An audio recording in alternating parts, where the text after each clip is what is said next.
What's happening, everybody? Coming to you from Durban, South Africa once again. I wanted to put this question out here. And it's a critical thought question. Part of what I do, I highlight and showcase a lot of the fun things. But then at the same time, in my travels, I'm learning and I'm listening to people, and I hear a lot of different conversations. And one conversation I keep hearing is that the reason, is it coming up on me here? Let's see. I don't know. It's getting closer. I don't know, y'all. It's creeping up on a brother. Oh, Lord. Is a lot of the blame that I hear people give towards the problems that the continent of Africa are facing.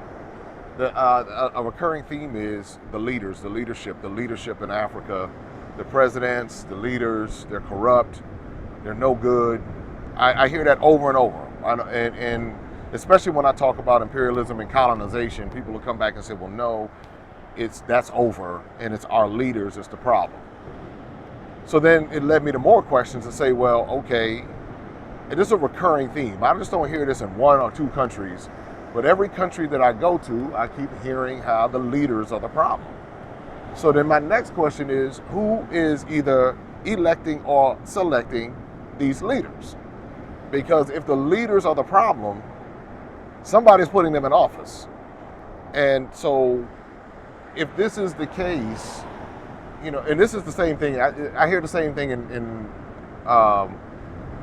political leaders in America, black leaders in America, black mayors and governors, and we don't get too many black governors, but when it comes to like local level politics, I start to hear a recurring theme, our leaders are no good. So the question is, who's voting them in? Well, that thing creeping up on me. Who's voting these people into office?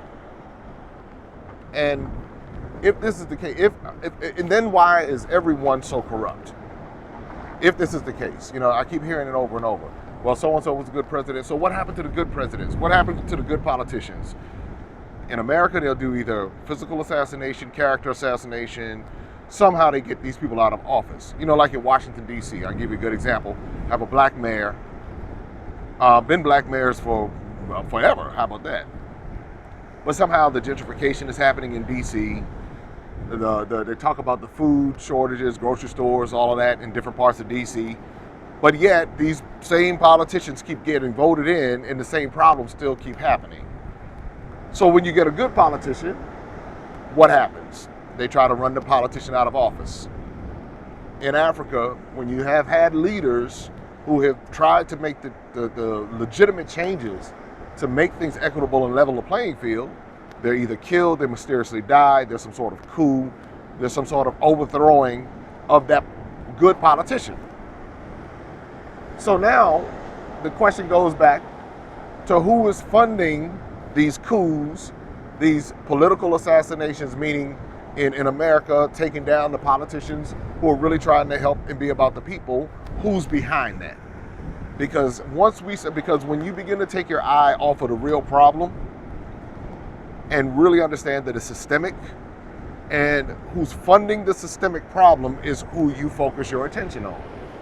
That is what I've learned in my lifetime, that when you take your eye off of who's really the problem, then we can point at the bad leaders, but somebody's voting for them or somebody's selecting them. What is it, and where does the problem rest within the system that allows this to continue?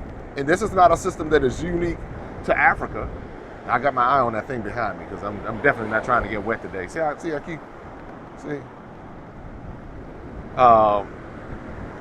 So I don't know. In the comments, I would love to get the take on it, because I have my theory on who's funding it. It's the same people who funded it, who created the system. When you put people in a system that you create and fund, then you can manipulate it however you want to. But I'm telling you, on the continent, I hear so many people say, well, no, it's not colonialism, it's not imperialism, it's our corrupt leaders who,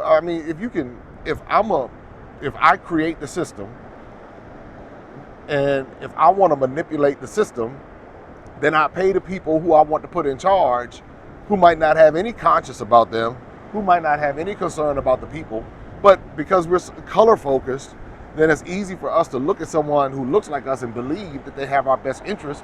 But we've had people in our communities and cultures selling out the communities and cultures for ages. So what would make it any different now? You know, that's my thing. What makes it any different? So again, I'm always like, keep your eye on the problem. Keep your eye focused on those who have been doing this, and also those who've created the system. That's the thing. These governments, whether you're in America, in these cities, were not created by us. When you go to these African countries who came out of colonialism and had independence, if you look at the systems, these systems were not created by the indigenous population, and many of them mirror Western systems in the name of whatever they want to call it. So I know some people don't like when they hear me say that, but I'm sorry. I'm not sorry, but I'm using that term to say, you know, it's the reality of it.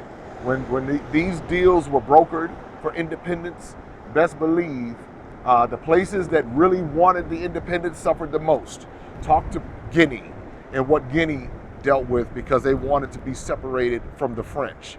Talk to Haiti and what Haiti had to deal with, how Haiti had to pay reparations because the French came back with such a vengeance after Haiti put a whipping on them, and how Haiti had to, I mean, what makes us think that these people are just going to give up the land just because a few people rise up? They are so daggone crafty and so daggone skilled at what they do that they say, well, you know what? Y'all are rising up. Now we have to play a different kind of game with you. Y'all are rising up in emotion. Now we're going to go flip the script on you and we're going to let you think that we're going to give you something, when in actuality, we're going to actually still control everything economically. We're going to let you focus on fighting amongst yourselves, bickering amongst yourselves, and then we'll still continue to make the money, because the goal is to make the money and the resources. So we'll even let you think you have control of everything and even give you a level of control. We'll even, you know what, you can control that just as long as you pay us. As a matter of fact, we'll give you all of this as long as you pay us, and keep paying us, and keep paying us, and keep paying us, and keep paying us, and we'll let you fight among yourselves and in the name of whatever it is, and we'll just keep fighting and keep fighting, doing that, and we'll keep making the money. So what I'm saying for us in Black American cities, especially with us understanding the resources we have in America, some of the solutions is we can create our own opportunities with grocery stores, but we have to support it. And it's the same thing on the continent, that pooling the money together. I got my eye on this thing. Got these little cistern looking things behind me. It's real cool. I imagine it's probably covered after a while. But, you know, when I hear people just blaming the leaders, all I come back to is who's putting them in office. Either we're voting them in, which is a problem, or someone else is they're being selected, and higher powers are putting them in when they're being selected. So what are we going to do? And so that's just the reality. Again, a lot of people don't like to hear that, but it is what it is. Anyway, put your comments below. Subscribe, like, share. Maximum Impact with Jay Cameron. That's why we got to have the conversations. We have more in common. Ooh, that thing is getting real close. I even got some of the salt. Oh, look at this. Yeah, that's a sign for me to get on out of here. Even the salt spray got up on me. So anyway, like, subscribe, share. Maximum Impact with Jay Cameron. More on the way from South Africa.